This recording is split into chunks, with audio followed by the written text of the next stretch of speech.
What's up, YouTube? It's Mr. Ferguson back once again on the old iPhone here. But I hope you guys are having a great day. I wanted to throw one out there for this Friday. I wasn't going to make a Friday video, but we got a little bit of stuff to talk about, as you may be able to hear in the background as I speak.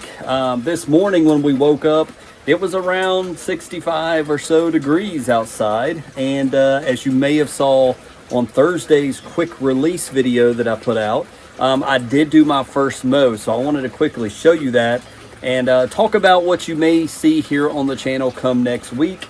So not a long one today, but a lot of change. A lot of things have changed in a very short amount of time. So let me show you what we're dealing with right now, and let's talk about what is to come. So just decided to pick up the old iPhone, and as you guys may have seen Thursday, if not, then man, we put a mow on this thing, and look how quickly after 2 days actually, because today you're watching this on a Friday. I'm filming on Thursday. When we first cut this, we cut it at 3 inches, and we cut off all of the seed heads at that height and bagged my mow. And in the past 2 days, the Poa annua has zipped back up with the warm temps. Now we've got rain falling and the seed heads have reappeared on the plant. So don't really feel like walking out, don't feel like walking out in the rain, but it has been raining now for probably about 2.5 hours.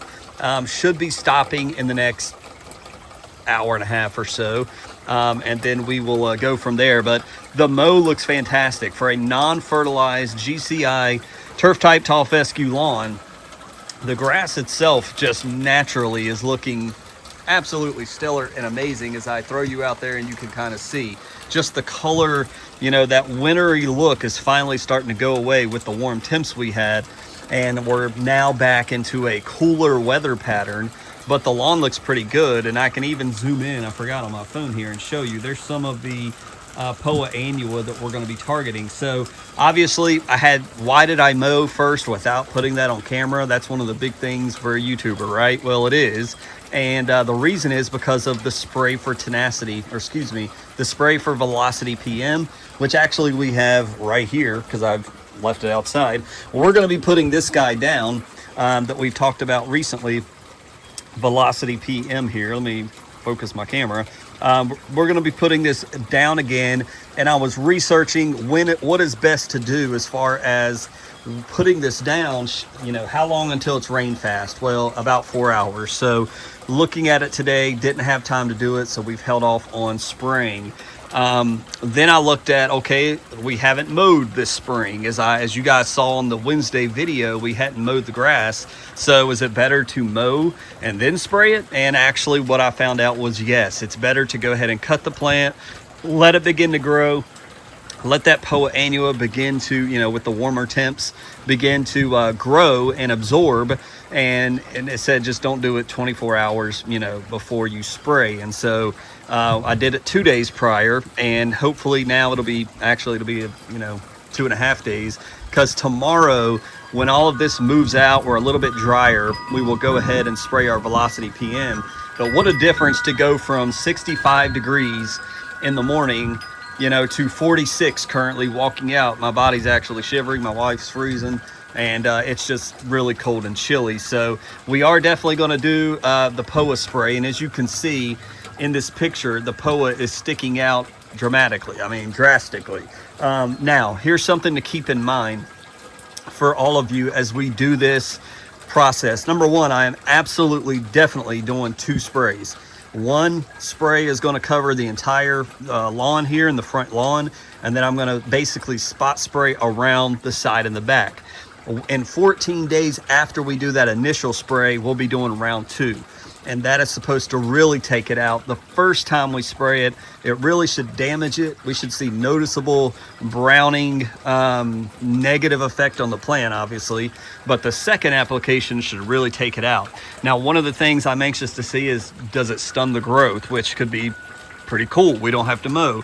We'll find out. I can't recall that, but we'll find out. Something else that a commenter mentioned that is great to point out also, if you do happen to go out and get velocity PM, make sure that if you have Kentucky bluegrass in your lawn, you're aware that velocity PM can damage the Kentucky bluegrass in your lawn. It is obviously that is a spreading type of grass. Poa annua, Poa triv is both on the label for velocity PM as far as taking that out, and so your Kentucky bluegrass can and likely will be damaged. So if you've got a fescue bluegrass mix, you probably don't want to do velocity PM. Something worth throwing out there just so you know.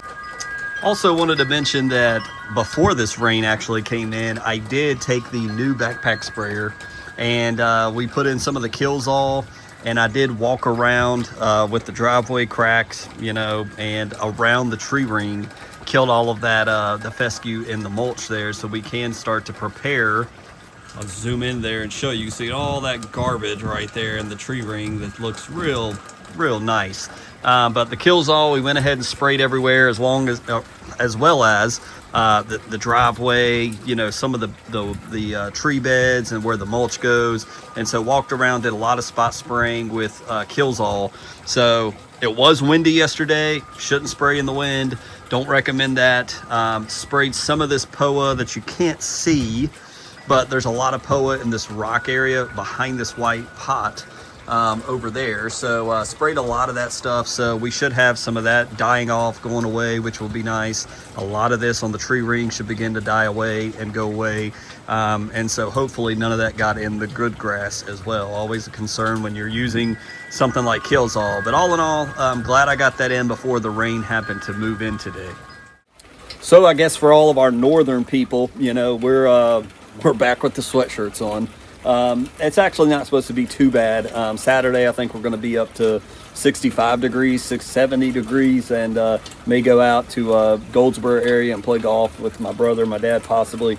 We got some church things to do. Was up at the church today installing a lock, helping them out there. But yeah, definitely chilly. Definitely a change. It was downright hot, even on the golf course when you're out there hitting balls, and you go straight from the 30s and 40s and 50s and then jump into 85. I mean, I was sweating. It was hot. I don't enjoy that. I like the hot weather, but I didn't enjoy that. So I'm looking forward to the 70s for a while and gradually getting into that, because I'm glad for the rain as well. So God bless you guys. I hope you have a great Friday. Leave your tips, comments, thoughts below. Lots of spring stuff kicking off, but now we're into some true, actually spring type temperatures. So we also got round 2 of prodiamine coming up when our soil temps in around 63, 64 degrees. So we got to be on top of doing that as well to control that crabgrass. So God bless you guys. Hope you have a great day. Hope you have a great weekend. We'll see you on the next one.